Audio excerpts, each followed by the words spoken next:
look at young women who at the time were labelled prostitutes, and what it argued was that if you label women as a prostitute, you put the onus of the guilt squarely on that young woman's shoulders. And many of those women were 14, 15 years of age, and completely trapped into a culture of violence. What the thesis did was look at the relationship between the young woman, her abuser, and the pimp. And it tried to separate where the locus of responsibility should lie and where the blame should be apportioned fairly and squarely, which wasn't on the shoulders of the young woman, who in essence society should do everything in its power to safeguard and protect. Okay, and what would you say? I mean, I don't know if you caught what Majid was saying there about there's a sense that society, wider society, the media, the politicians want the Pakistanis to deal with this because it's this phenomenon of child grooming exists within the Pakistani community. I hear Majid's defense, and I hear Majid being quite angry that the media is vilifying Muslims once again. And I don't think any Muslim would deny that the media has this fixation, not all the media, but certain aspects of the gutter press have a fixation to dehumanize Muslims, and it's not a new phenomenon. It's been perpetuated for years. I slightly differ, and I believe that if we have some ill behaviors in our community, before anyone else tells us to clean our house, we should have the decency, the integrity, and the honor to do it ourselves. And I feel sad, I feel disappointed that it takes the media to point out to us that we have these behaviors on our doorstep which frequently go discarded, we ignore them.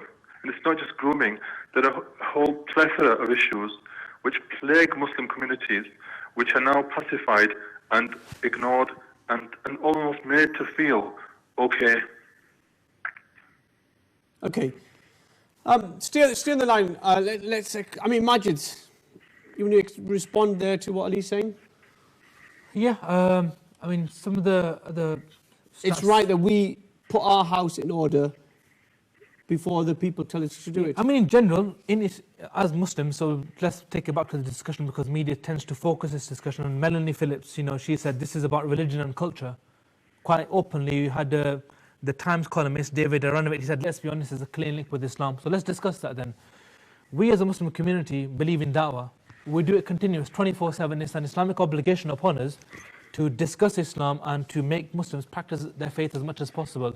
In fact, we go as far as saying this is the way for salvation, betterment of the individual, betterment for society, and betterment for their next life in the akhirah. So quite distinctly we say these things. So whenever we have seen issues, whether we've gone through school, college, university, or live in our communities, of course we run projects. Of course we've been discussing social issues. We've been discussing drugs issues. I remember yourself running the drugs program and discussing with mosques about this particular issue in our communities. So whenever we've seen certain things which are wrong, of course, straight away from the Islamic perspective, we feel obliged to go and address that, whether we're dealing with Muslims or whether we're dealing with non-Muslims, to give them the understanding of how Islam views this issue and to move away from that and give them practical guidance of how to proceed forward from there. The problem is that in itself now is being put under the microscope. We're being told that Islam is the cause for a lot of these issues, and therefore some of the quotes that we get in the paper is that these people were kind of like some were practicing Muslims and they knew full well what Islam says, and EDL and BNP, both of them go as far as saying that they try to justify from the Quran that this particular action was okay, that you can look at girls, non-Muslim girls in a derogatory way. Can I just bring in Phil and then we could explore it? Ali's still on the line and we'll go back to Ali very shortly. Phil, I mean, you've read this in the newspapers, you've seen the debate that's happening here tonight. What's your initial comments, please? First of all, it's refreshing to hear some of the views, including the contributor over the phone just then. From my perspective, as I look at the problem, as we classified as a problem, yes, it is a Pakistani problem, but it's the modus operandum that is a problem, not the problem of sexualizing young girls. That is a more general problem which affects all of the community. It affects many religions, and we can see quite recently how that's affected the Roman Catholic Church. and they are trying to put their house in order. I think it was the contributor that came on the telephone just then. He was saying that his understanding was that in order to take the initiative and not perhaps rely on the media to focus the problem on the community is a good thing to say, but that's an easy thing to say with hindsight. It's easy for any problem to have an association with a group or a demographic group and then find it's only drawn to that attention of that group by the media. Because generally, outside of the immediate community of Rochdale, for example, who would have known about that until it was nationalised? So from that point of view, I'm quite encouraged to hear the views that I've heard so far, and I hope the debate continues in that fashion. Okay, Ali Jan. Sorry, Iqbal. I mean, Ali Jan's point is very valid, and I've known Ali Jan for a long time. My concern is with Majid's point of view, and that is this whole issue of dawah.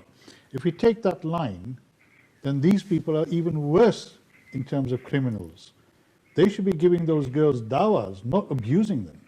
So this issue about, Muslims, we should be giving them dawah. Dawah means welcoming them into the fold of Islam, telling people about Islam, the beauties of Islam. So these people are criminals in more than one respect. So they're not Muslims in that sense. And the failure of this is that some of these men, mashallah, had beards and everything. They had an outward look of Islamic behavior and practice, yet they were engaged in these practices which are totally un-Islamic. But what we have done is, we have given hostage to fortune to the people like the EDL, to use this and Melanie Phillips, to use it against the Muslim community. And by doing so, they're extending it and saying the Prophet ﷺ, they've now started to take the Prophet ﷺ as well. And it's our fault, and we need to recognize this. And Ali Jan is quite right. I think he's being much more gentle today than he was the last time. In the sense that, we as a community, and I'm not blaming the whole community, we've never done dawah. When we started doing dawah around drugs, a lot of the Maulanas were unhappy about it in the mosques. It was done in community centers. It was done in youth clubs, because it was not seen as a problem within the community. Okay, I just want to get a few more comments from Ali, and then we must move on. Ali, I mean, you're hearing the debate, you're hearing the reaction. I'm hearing the debate, and I'm so pleased that Iqbal has seen me to be gentle. I didn't know I didn't have the skills to be gentle. But I mean, just to link back in again, Majid, I can see where Majid's coming from. Peter Sutcliffe, when he was trapped and when he was caught, he argued that he was a devout Christian, and that when he raped and he murdered the women he did, that he received his hotline from God, and God had instructed him to kill those women.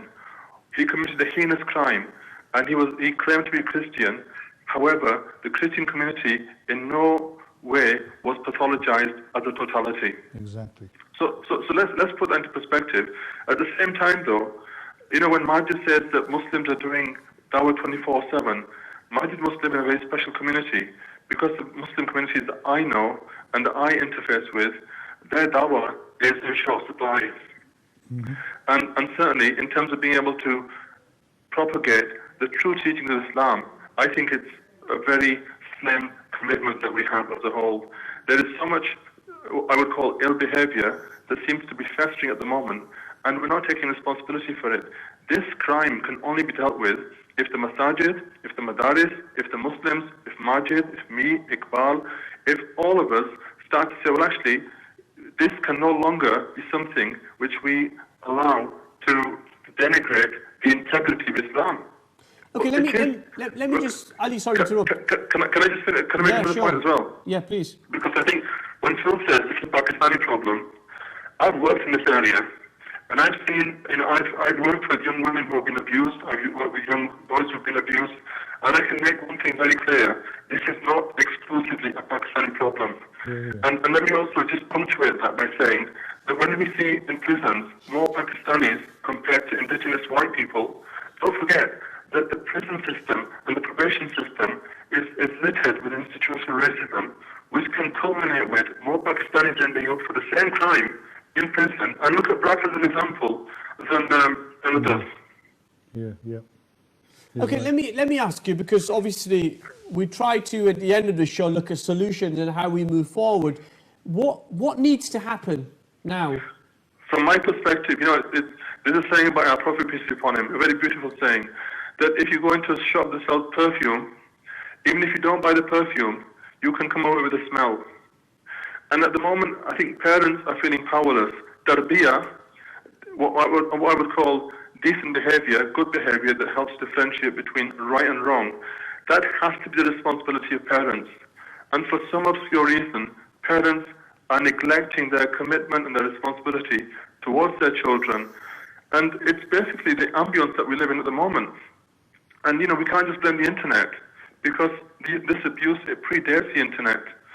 We're looking at the way that our children are being socialized into a behavior which ultimately is so deviant that for them, grooming girls seems to be just something which they can do as second nature. And that's that's scary. And one thing is, please, let's take this seriously. This is not just something which they're doing to young white girls. And even if it was, why can't we treat it as a horror crime?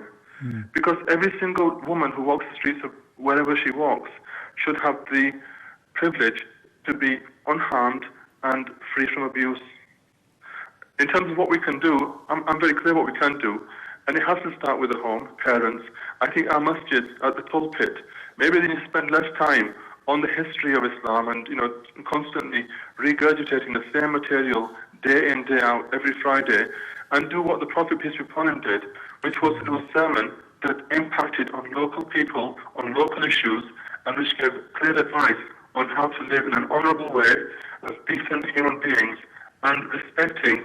It's interesting. There's a hadith again, I think, and I'm quoting, and I hope I don't get this wrong, but a prostitute will go to heaven because she saved a dying dog. She gave water to a dying dog. And a woman who was very pious will go to hell because she failed to give food to a cat who then died.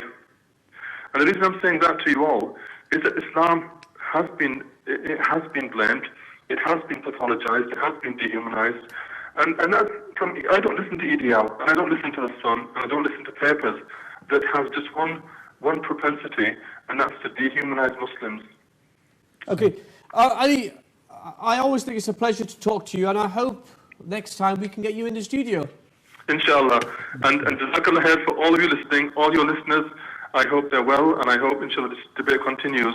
And I pray to Allah that we can start to develop systems and structures that protect and safeguard every single human being that walks the streets wherever they walk. Thank you very much. That was Ali Jahan Haider, who's done a thesis on this issue of child grooming for Bananas, the children's charity. Lines are open now, 01254 277 370. If you're calling us internationally, it's 0044 1254 277 370. Please do get in touch. Twitter is Shafiq UK. And the official Ummah channel page, we've got some comments on there that we'll get through very shortly. Iqbal, I mean, listening to Ali, listening to Majid, listening to the wider debate, do you sense that there's a denial there within the community because of what the UDL and the BNP and I think those Melanie Phillips and other politicians who've jumped on this issue? People feel that the community is under siege. I think you can understand why the community is under siege because of this whole organizational structure of the media, which is focusing on the Muslim community. But I think we have to recognize the fact that when Anne Cryer, many, many years ago, when your own a member of parliament from Blackburn, Jack Straw, raised this issue, when you yourself raised these issues many, many moons ago, the people vilified these people and said, you are castigating this community. I mean, you've got a call. Yeah, let's take a call. Let's go to London and talk to Muhammad Iqbal. Assalamu alaikum, Muhammad Iqbal. Assalamu rahmatullah. It's been a while. Oh, it has. I think it's been a while for you lot before me. Welcome, you're always welcome. Jazakallah khair. Just a few quick comments. One, I think these men were evil, sick, perverted.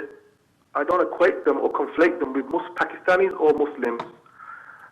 For us to have fallacious reasons such as this, that they were Pakistanis or they were Muslims, and these were causes for them to be sick, evil, and perverted, is fallacious reasoning. That means we have to then say that Christians, whites, have to apologize for white pedophiles, or blacks, Africans, have to apologize for any crimes done by that community. This is fallacious reasoning. This is basically, these were men who are evil. This is a societal issue. This is a major issue in terms of society. Also, these girls these girls were let down by the social systems in place. These girls were not in social working and social housing and so on and so forth. The major system broke down, right? And then these evil men came and they took advantage of this, right? Now, as a Pakistani Muslim community, if we take the lead and be proactive and say, look, we are going to try to stamp this out, right? Not because Pakistanis and Muslims do this for a living, no, because there's some people who have gone astray from our community and we're going to guide them back, then that's fine.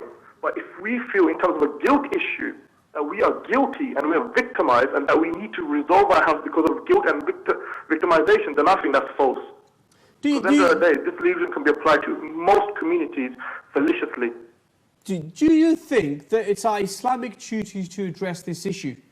I totally agree. Islamic duty, but not a duty as a victim. We did not cause this. Pakistanis and Muslims did not cause this. Islam does not say do this. They did, in the sense that these 9 men were Pakistani origin. Well, I'm saying that Islam or the Pakistani origin say go and start pimping, eliciting, prostituting women. Is that what you're saying to me, Shafiq? I'm asking you the question. Whether it's Pakistani sir. culture or Islamic culture that we can do such actions. It doesn't say that in Islamic culture or Pakistani culture. So this is something alien to both cultures. This is alien to white culture, to Christian culture, to Jewish culture, to any civilized, humane culture. This is just barbaric. To equate it to one civilization, one religion, is false, ignoramus, and idiotic at best. Okay, and let me ask you one final question. How do we move forward? How do we move forward in the following? First and foremost, we tell the government to sort your house in order because the government is not implementing strategies whereby these girls are not assisted, right? These girls have come from broken houses. The government is not doing its job properly. Well, sorry, Iqbal, I'm going to stop you because let me give you the facts. 80% of the victims in the Rochdale case didn't come from broken homes. They came from responsible middle-class homes. I've spoken to one of the fathers today of those victims who was telling me he's been married with his wife 20 years. They've just celebrated their 20th wedding anniversary. You're giving one example. Are you saying every single case, Shafiq, was the same? I don't think so somehow. No, I'm saying your idea that they come from broken homes is factually incorrect when we talk about the Rochdale case. Shafiq, you're giving me one example to negate my argument as a red herring. The fact is, at the end of the day, if you look into this properly yourself, you'll find that many of these girls came from problem houses and problem families. So the fact is, at the end of the day, you may disagree on the factual information there, but the point Mohammed Iqbal, yes. I mean, 99% of the time when you've been on this program and I've been here, I've agreed with every single point you've made. I agree with the majority of the points you're making today. I think we're failing on a number of counts here. Whether these girls came from a broken home or not, Majid at the beginning made some comments, and Ali Jan then took them forward, which was that every human being has a God-given right to safety, security, and protection. Sorry, Iqbal, can I just stop you? I'm not saying specific girls came from a broken house. Hang on, Iqbal. Hang on. No matter who they are, right? I agree that these men were evil, these men are sick, these men were perverted. The girls themselves were vulnerable. Islam teaches us not to use vulnerability against those who are vulnerable and take advantage of it. Islam tells us the complete opposite, that we should be looking after and protecting and providing succor and sustenance to those who are vulnerable. So if you look at the principles of Islam, they've broken all the tenets of Islam, right? So we cannot argue this, that Islamically, the reason why Islam is being mentioned is because the Pakistani community is seen as a Muslim community, homogeneously. And therefore, the media have picked that up. If this was in India, they won't be using Islam. They're probably using Hinduism or Sikhism. But because Pakistan is seen as a Muslim country, and the people who have an ethnic relationship, either born in this country or wherever they may be from, are seen to be Muslim, therefore this whole issue of Islam comes into it. If it was Middle East, then Islam would come into it. If it was in Africa, it probably wouldn't. The unfortunate thing about this is that the community where this crime is being perpetrated, in gang grooming I'm talking about, online grooming, one-to-one, 95% of the people who are in prisons are white men. So let's not forget that. We're talking about girls who are being groomed in a situation which is gang grooming or street grooming, where girls are being used by men in a gang community and used They've been from pillar to pimped. post. Yeah, they've been pimped. Yeah. And they're being used as a commodity. They're being sold to other men for money. Now, this is absolutely unacceptable in any society. Can I make my point? Yes. Mohammed Iqbal, make your final point before we move I'll on. make it very quickly. I think you misunderstand my argument. I'm not saying because these girls were vulnerable, it should have occurred. I'm just saying one of the reasons why this occurred. Now, when I say Islam does not need to be guilty or victimized, I'm not saying that Islam, I'm saying the fact that Islam does not say you can do this. Islam obviously says you can't do this. And I said to you, the Muslim community should go out and say, yeah, you should not do this. But not in a victim, guilty mentality. And I'm never saying that these girls should be, this should not be done to any girls. So I think you misunderstand my argument, Iqbal, as well as Shafiq. I'm making a simple point that this was done by evil men. And these evil men did certain things, right? It was accidental, they're Pakistani and Muslims. But we as Muslims should go out there and say, look, right, Islam doesn't allow this. Muslims shouldn't do this, right? And we will try to sort something out. However, not because we feel guilty or because it's our society, because it's our duty to do so. Right? And I think I concur with you there, what you're saying, but you misunderstand my point. Okay, thank you very much, Mohammed Iqbal there from London. I mean, Phil, you're a Christian. Yes, you're an Orthodox Christian. I was trying to interject 3 times there. I was dying to get back into that. Do you know what? Just interrupt us. Well, I will now. Yeah, just pile in. I'm trying to be gentle like the first caller. No, we don't want you to be gentle. It takes away the ethos of the show, Debate Night. You're an Orthodox Christian. Yes. You referred to the problems in the Roman Catholic Church, That's which is right. still going on at the moment. Yes. I think the root cause, if we can go straight to the root cause of this, it's sexualisation of vulnerable children. Whether the children are in care, whether they come from good homes, is not relevant. Because as adults, as mature men, we had a God-given duty. There's been mentioned once about God-given duty. We definitely have this duty in order to look after the vulnerable in society, whether that vulnerable is a child or whether it's an adult who is incapable of maturing. Now that we all have. That is an incumbent duty upon all of us. On all citizens. On all citizens, absolutely. That's regardless of culture and creed.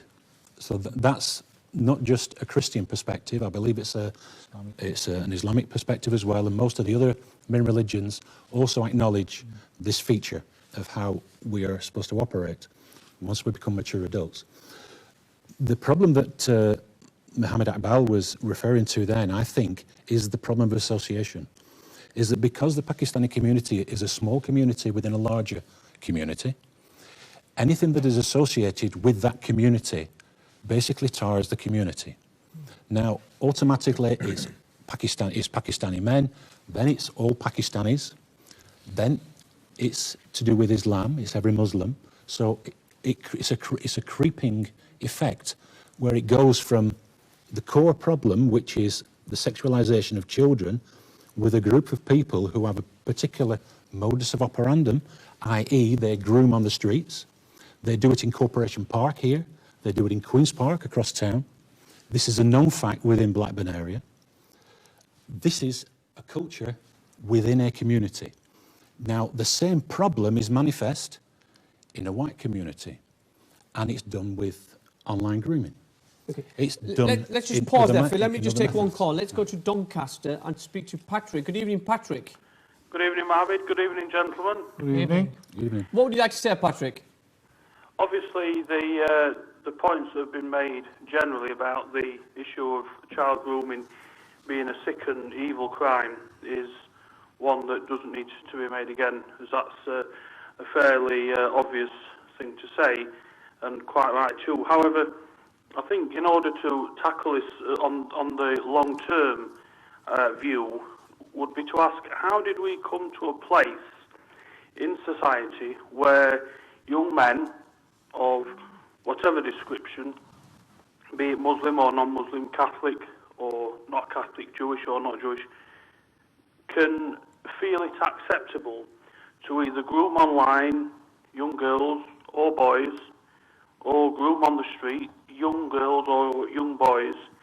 And also, is it not the time to accept that this happens in all communities, up and down the country, not just in Blackburn and Rochdale, what you might call your inner city, former industrialised working class areas, yet the media highlights the issue in regards to this, as it sees it as a justifiable cause, and yet it doesn't highlight paedophile rings that exist within the Catholic Church, even though these issues are more or less the same. Young people are still being victimised, yet they're dealt with on an individual basis, and you get an article, whereas if it's Muslim and if it's Pakistani and it's done on the street, we've got to have a debate about it, and we've got to have a public inquiry. Can I answer that quickly? Yeah, please do. Simple answer, Patrick. We don't follow God's law.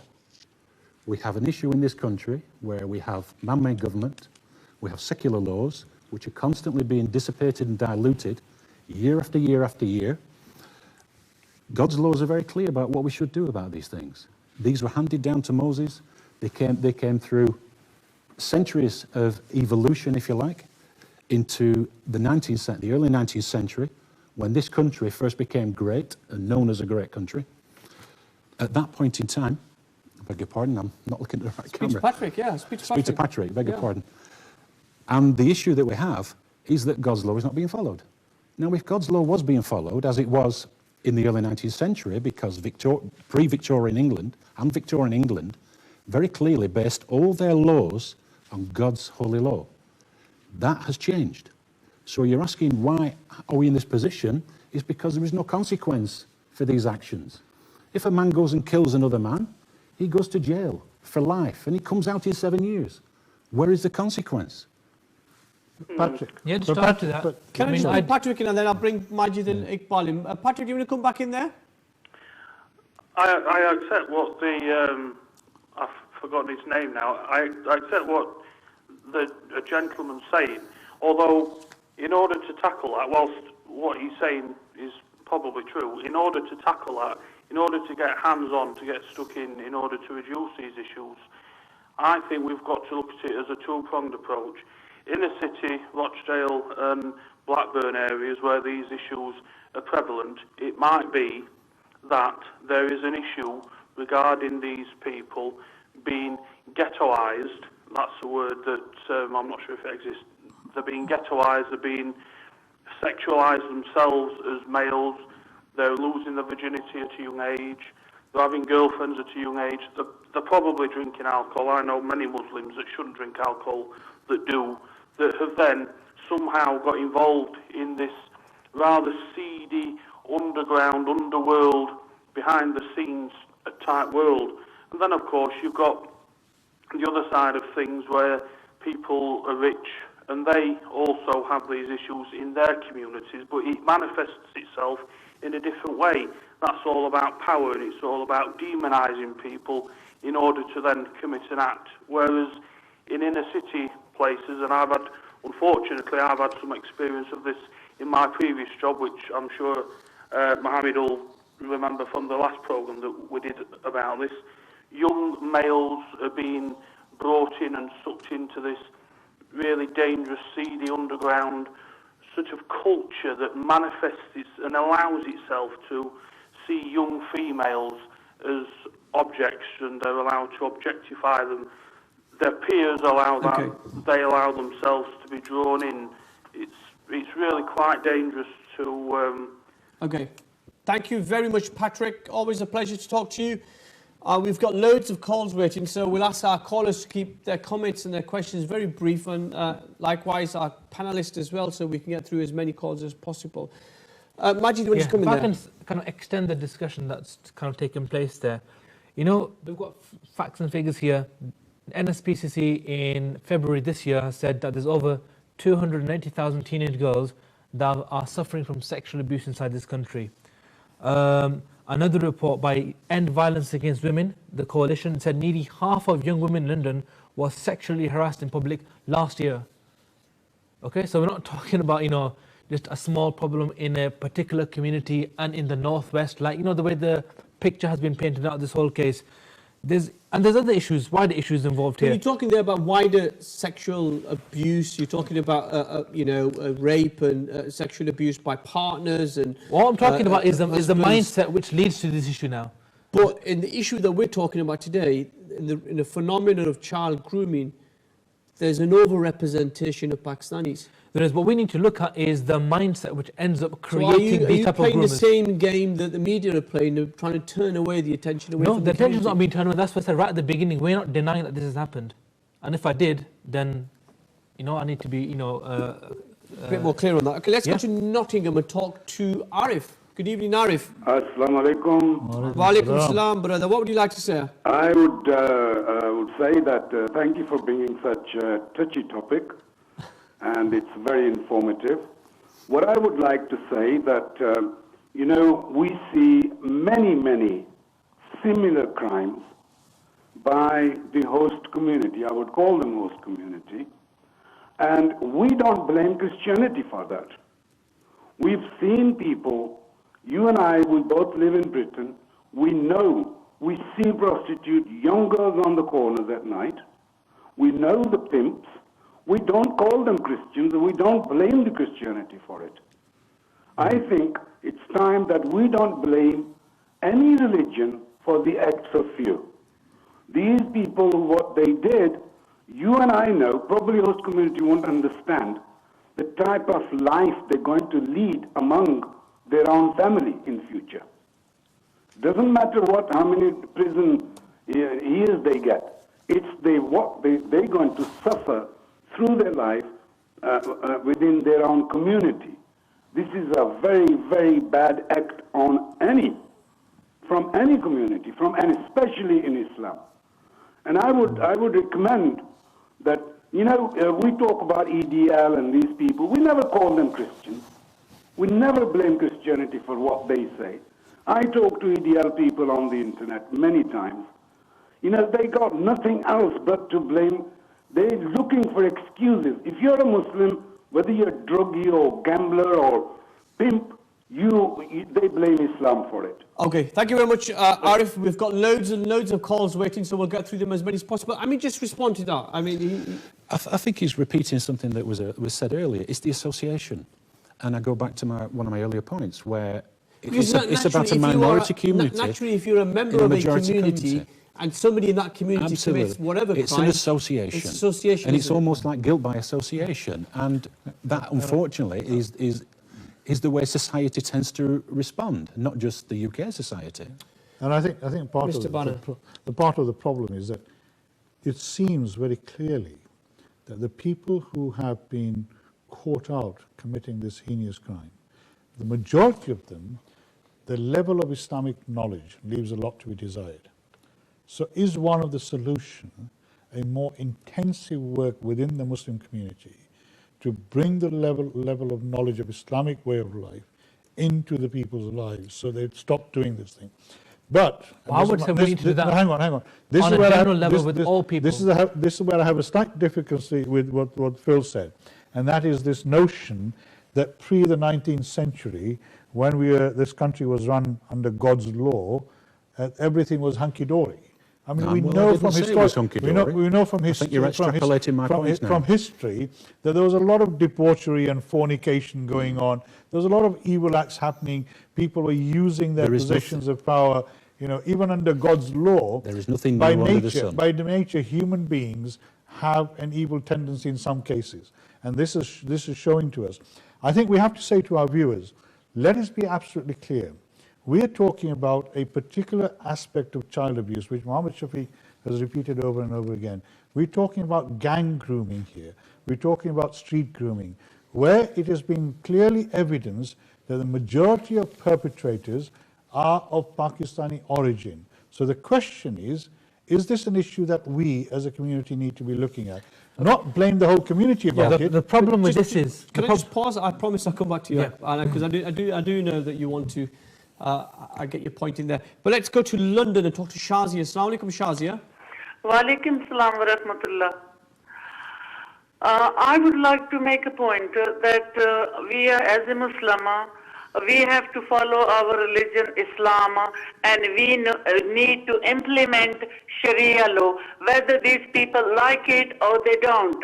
Because today they are depending on Muslim world, and we like Sharia law. We believe Sharia law provides solution for all the problems All right, so the problem, the humanity okay, suffering. Shazia, let me ask you, what's the what do you want to happen to these evil men?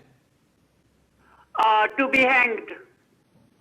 Oh my goodness. Okay, thank you very much, Thank Shazia. you. There. I apologise. I just wonder how Phil would like to live About under to tell you. Sharia law. Let me tell you what the Bible says What does the should Bible happen say? to these men. It says 3 times it's cited in the Bible. There's 3 times. That's how important God rates this particular action. Anyone who causes a child who believes in him, it will be better to sin. It will be better for him to have a millstone hung around his neck and be dropped in the sea. 3 times in the Bible that is mentioned. So that's There is a similar clear between the two faiths. consequence to a particular action. And the Bible is replete with consequences to actions. And this is where I refer back to God's law.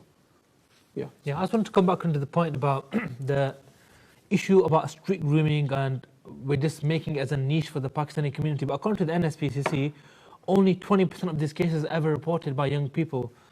In another report by the NSPCC, it says of the 17,000 reported cases of sexual offences involving children under 16, so we're not talking over 16, we're talking about children here, just 4,000 went to trial last year, according to the CPS. And that's quite right. No, there's nothing.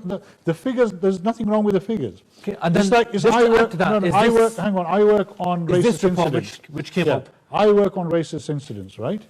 We, as an organisation, the government, and everybody else who works on our racism, knows unequivocally that the number of incidents which are reported are far underrepresented, because people don't have either the confidence in the criminal justice service, or they don't feel anything can be done about it.